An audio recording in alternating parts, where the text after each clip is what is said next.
Verse 26, chapter 9. Patram pushpam phalam toyam yo me bhaktya prayachate tadaham bhaktyupahritam ashnami prayatatmanaha. In this verse, Shri Krishna says to Arjun, if one offers me with love and devotion a leaf, a flower, a fruit or water, I will accept it. Elaborating on the above thought, for the intelligent person, it is essential to be in Krishna consciousness, engaged in the transcendental loving service of the Lord, in order to achieve a permanent blissful abode for eternal happiness. The process of achieving such a marvelous result is very easy and can be attempted even by the poorest of the poor, without any kind of qualification. The only qualification required in this connection is to be a pure devotee of the Lord. It does not matter what one is or where one is situated. The process is so easy that even a leaf or a little water or fruit can be offered to the Supreme Lord in genuine love, and the Lord will be pleased to accept it. No one, therefore, can be barred from Krishna consciousness because it is so easy and universal. Who is such a fool that he does not want to be Krishna conscious by this simple method and thus attain the highest perfectional life of eternity, bliss and knowledge? Krishna wants only loving service and nothing more. Krishna accepts even a little flower from his pure devotee.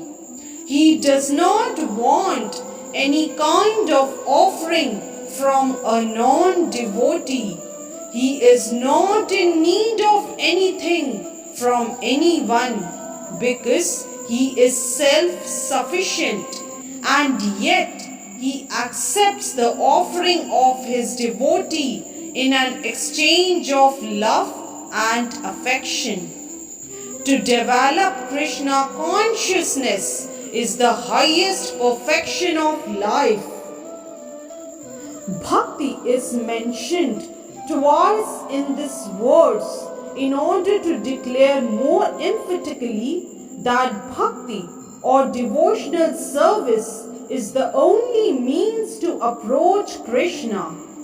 No other condition, such as becoming a Brahman, a learned scholar, a very rich man, or a great philosopher, can induce Krishna to accept some offering. Without the basic principle of bhakti, nothing can induce the Lord to agree to accept anything from anyone. Bhakti is never causal. The process is eternal. It is direct action in service to the absolute whole.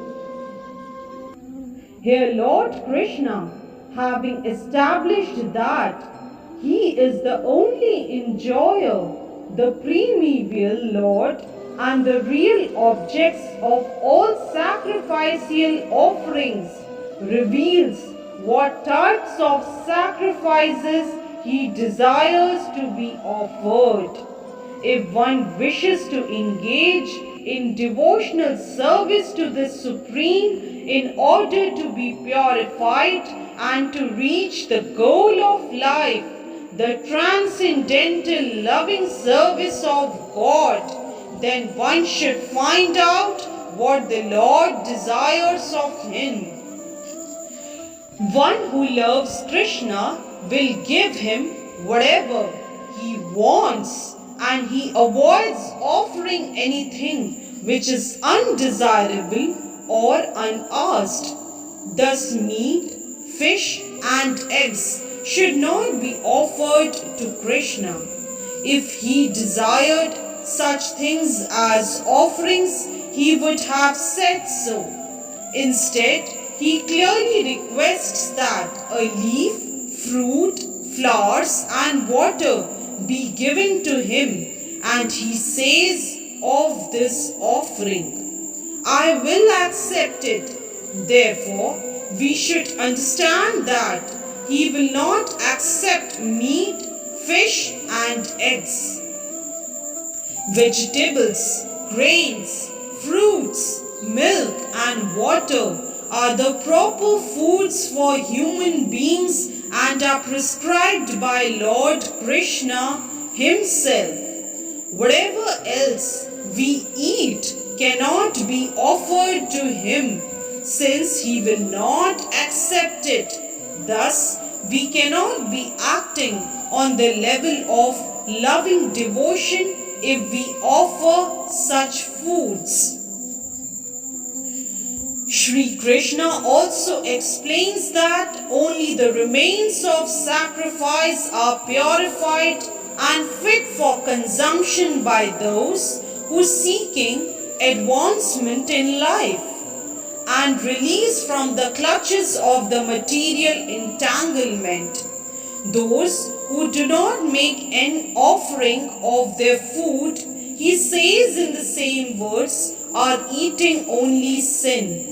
In other words, their every mouthful is simply deepening their involvement in the complexities of material nature, but preparing nice, simple vegetable dishes, offering them before the picture or deity of Lord Krishna and bowing down and praying for him to accept such a humble offering enable one to advance steadily in life, to purify the body and to create fine brain tissues which will lead to clear thinking. Above all, the offering should be made with an attitude of love. Krishna has no need of food, since he already possesses everything that be, yet he will accept the offering of one who desires to please him in that way. The important element in preparation, in serving and in offering is to act with love for Krishna. The impersonalist philosophers who wish to maintain that the absolute truth is without senses cannot comprehend this verse of Bhagavad Gita. To them, it is either a metaphor or proof of the mundane character of Krishna, the speaker of the Bhagavad Gita. But in actuality, Krishna, the Supreme Godhead, has senses, and it is stated that his senses are interchangeable. In other words, one sense can perform the function of any other. That is what it means to say that Krishna is absolute. Lacking senses, he could hardly be considered full in all opulences. Krishna has explained that he impregnates the living entities into material nature. This is done by his looking upon material nature. And so in this instance, Krishna's hearing the devotees' words of love in offering foodstuffs is wholly identical with his eating and actually tasting. This point should be emphasized because of his absolute position.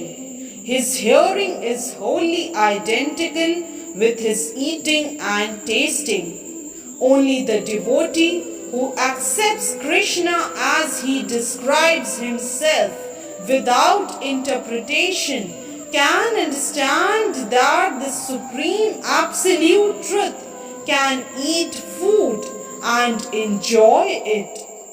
Hence, verse 26 of chapter 9 is explained. Jai Shri Krishna. If you like today's video, please do like, share, subscribe and comment on the channel Mystic Faith.